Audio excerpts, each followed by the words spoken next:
네, 안녕하세요. 빌라 물건 검색을 하시다 보면 허그 임차권 인수 조건 변경 물건들을 가끔 보시죠. 이런 물건은 우선 최선순위 임차인이 있으니 권리관계가 복잡할 게 전혀 없습니다.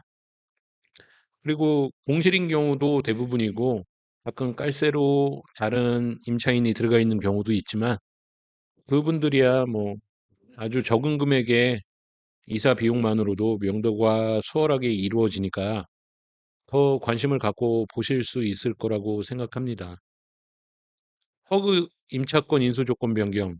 이거를 다시 말하자면 이 주택도시보증공사에서 낙찰자한테 뭐 메리트를 주려고 이러는 거 아니죠.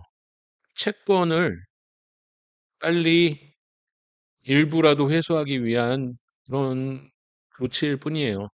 임차권이 선순위로 있으면 낙찰이 지연되고 채권 회수가 힘들어지니까 얼른 채권 회수를 하려고 하는 그런 방식의 일환일 뿐이죠. 근데 저는 이런 그 인수조건 변경 물건, 대항력 포기 물건이라고 하는 이런 물건일수록 권리관계는 뭐 복잡할 게 없고 뭐 집이야 가서 임장 가면 되는 거고. 근데 중요한 게 시세 파악을, 그러니까 시세 조사를 더 신경 쓰셔야 된다고 생각합니다. 한 물건을 정해서 한번 보시자면 2024년 타경 58371 인천 부평구 부평동에 위치하고 있는 다세대 주택이고요. 건물 전용 면적은 10.757평. 뭐 강제 경매 진행돼 있죠. 임차권으로 진행됐으니 강제 경매. 그리고 최초 감정가는 1억 2,200. 한번 유찰돼서 2회차 때 8,540만 원 입찰 최저 입찰가 정해져 있습니다. 이 부분에서 이제 또 들어들 오시겠죠. 얼마가 될지 모르지만 또 입찰가로 서로 그냥 제살 깎아먹고 피 튀기면서 또 요거 하실 텐데, 이런 인수조건 변경 물건을 한번 보실 때 이 보증 금액을 한번 보셨으면 합니다. 이 보증 금액이 얼마로 들어가 있나. 이 보증금이 2021년 전입된 상태에 1억 3,600만 원. 이걸 왜 보시냐? 뭐 감정가, 매매가, 뭐 시세 파악. 이 시세 파악하는데 도움이 되니까 한번 보시라는 거고요. 보증 금액이 1억 3,600만 원이 들어가 있다는 얘기는 저 전세 계약을 했을 때 허그에서 보장받는 126%, 126%를 제하면 그때 이 주택의 공시 가격은 1억 790만 원, 약 1억 800만 원 정도입니다. 이 1억 800만 원 정도 받게 되지 않던 물건에 전세가 1억 3,600만 원 들어가 있는 거예요. 저기 명의 대여자죠. 저 명의 대여자 가장 좋게 얘기한 거죠. 나쁘게 얘기하면 빌라왕이라고 하는데 왕은 무슨 왕이에요. 그냥 빌라 사기꾼들이죠. 바지들. 저 바지의 매매 가격도 1억 3,600만 원일 거라는 건 등기상 전부 증명서를 확인해 보지 않아도 거의 확실시 됩니다. 그 당시 공시 가격이 1억 800만 원 정도였으니까 이게 1억 800만 원 이상의 가치가 있는 거냐? 전혀 그렇지 않습니다. 1억 3,600만 원이라는 전세 금액이, 이게 전세 금액이지만 매매 금액과 동일한 금액입니다. 이 금액이 공시 가격, 그 당시 공시 가격은 1억 800만 원이라는 거를 알게 됐습니다. 그럼 1억 3,600만 원, 공시 가격 1억 800만 원, 공시 가격보다 주택의 실거래가는 조금 더 높을 거라고 예상하지만 그렇지 않은 것도 많거든요. 공시 가격보다 낮은 이 매매 가격을 형성하는 빌라들도 많이 있습니다. 1억 3,600만 원에서 저희는 또 마이너스 해야 될 부분들이 있죠. 1억 3,600만 원에서 저 바지의 취등록세를 마이너스 해줘야 됩니다. 이 바지가 1주택자였을까요? 분명히 다주택자죠. 다주택자였으면 13.4%까지 취득세가 나왔을 수 있어요. 1820만 원, 1800만 원 정도의 취득세를 또 공제하죠. 1800을 공제하면 1억 1800이 남습니다. 그럼 이게 여기서 또 끝이냐? 그럼 여기서 우리는 또 바지에 수수료를 또 빼야 됩니다. 맨 처음에 빌라 사기 하는 놈들이 빌라 사기를 할 때 저 바지들이 돈 300만 원 주면은 저렇게 명의 빌려주고 그랬습니다. 근데 그거 가지고 해결이 안 됐을 거예요. 최소 500만 원 이상이 들어갔을 겁니다. 그러면 우리가 여기서 또 빼죠. 그럼 한 800만 원 빼볼까요? 그럼 1억 1000만 원이 남습니다. 그럼 이게 또 여기서 끝이냐? 여기서 우리는 또 마이너스를 해줘야 돼요. 이 중간에 이 컨설팅 애들 있죠. 컨설팅 애들의 이윤이 들어가게 됩니다. 이 컨설팅 애들이 아재한테 500만 원 줬는데 지가 얼마 받으려고 하겠습니까? 지는 2배 이상은 받으려고 하겠죠. 500만 원 이상 들어갔을 거고 1,500만 원 정도 생각해 볼 수 있을 것 같아요.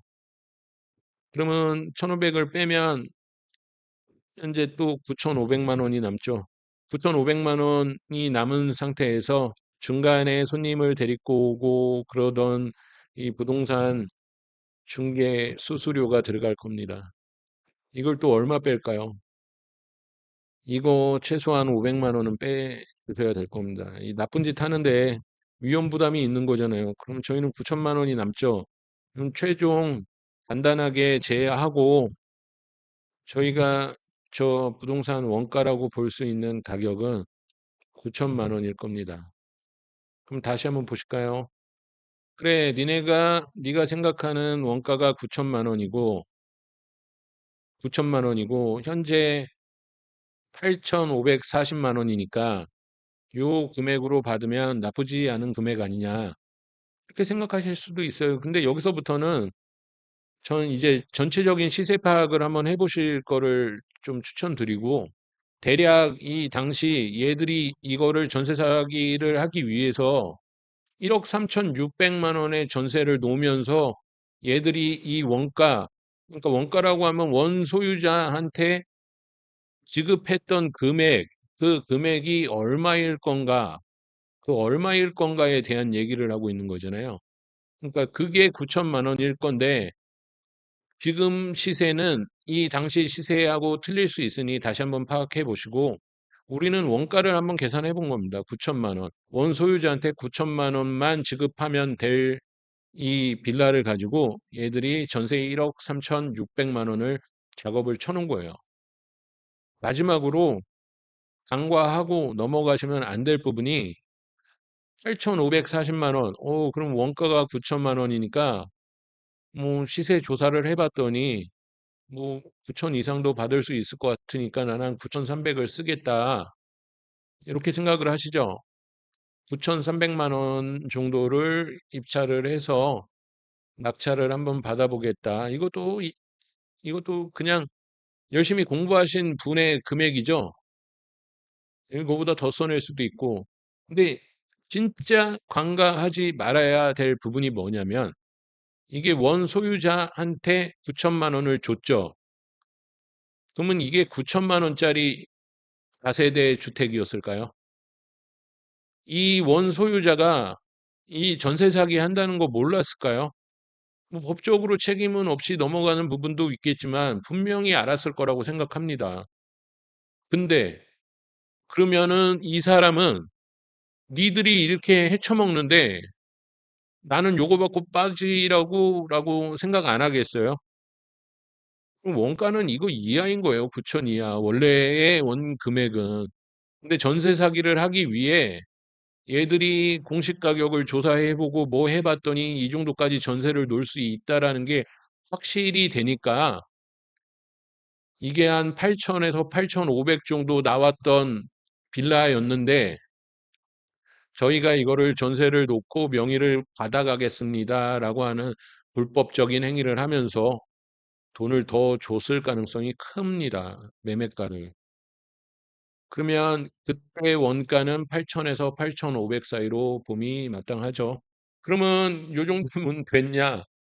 요거 한번 생각해 보세요. 이게 8천에서 8,500만 원에 그 당시 매매를 하겠다고 원 소유자가 불법적이지 않게 내놨다고 해도 안 팔렸으니까 결국엔 전세 사기를 하는 데 이용하게 된 겁니다.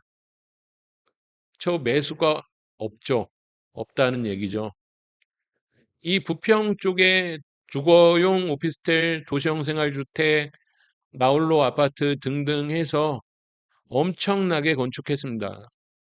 그 엄청나게 할 당시에 이런 연식이 있던 이 연식이 있던 빌라가 매매가 쉽게 이루어지지가 않았을 거예요. 빌라를 가장 빨리 팔 수 있는 방법은 실입주 금액을 적게 만드는 거잖아요.